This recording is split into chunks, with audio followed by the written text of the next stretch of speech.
আসসালামু আলাইকুম রহমতুল্লাহ। সম্মানিত দর্শক, আজ ছাদ বাগান থেকে সবজি সংগ্রহ করব মেয়েকে নিয়ে। আসুন, প্রথমে আমার ছাদ বাগানের লম্বা বেগুনগুলো তুলে নিলাম। একে একে তিনটা বেগুন দেখলাম বড় হয়ে আছে, সেই তিনটা বেগুন নিয়ে নিলাম। এদিকে আমার মেয়ে হাতে ঝুড়ি নিয়ে প্রস্তুত সবজি রাখার জন্য। আমি গাছ থেকে বেগুন পেড়ে পেড়ে ওর হাতে দিচ্ছি।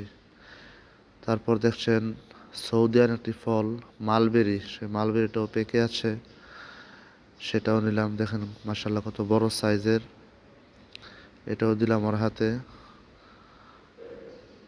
তারপরে এখানে একটি গোল বড় ক্যাপসিকাম মরিচ, এটাও মাশাল্লাহ বড় হয়ে কত সুন্দর রঙিন হয়ে আছে দেখেন। আর এদিকে আমার মেয়ে, ওর মালবেরিটা হচ্ছে ওর খুব পছন্দের, সেটা নিজে খাওয়ার জন্য খুব আগ্রহী। আবার এদিকে দেখতে পাচ্ছেন আমার ছাদ বাগানের আরেকটি উন্নত দামি ফল, সেটা হলো স্ট্রবেরি। এদিকে আমার মেয়ে সব নামিয়ে ফেলছে তার মালবেরিটার জন্য। আবার আমার ছাদ বাগানের আরেকটি কলামরিচ, যেটা খুব বড় আকারের, এটাও তুলে নিলাম। মাশাল্লাহ আমাদের ঝুড়িটা ভরে গেছে।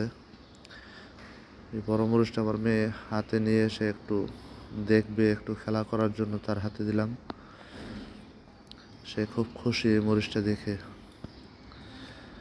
আলহামদুলিল্লাহ, বাসাতে নিয়ে আসলাম। দেখুন আজকে আপনাদেরকে দেখাই কি কি পারলাম। একটা ক্যাপসিকাম গোলমরিচ, আর এটা হলো একটা কলা মরিচ, এবং ছাদ বাগান থেকে কিছু বেগুন এবং একটা স্ট্রবেরি। দেখতে পাচ্ছেন কত সুন্দর রং হচ্ছে, মাশাআল্লাহ। এবং ছোট্ট একটি মালবেরি ফল, এটার সাইজ মাশাআল্লাহ খুব বড় হয়েছে, কালারটা আরও সুন্দর হবে। আবার কবে না কবে যায়, সেজন্য নিয়ে এসে পড়েছি। পাশাপাশি আপনাদেরকে দেখানো হয় নাই, কিছু থানকুনি পাতা আমার ছাদে হয়েছিল, এগুলো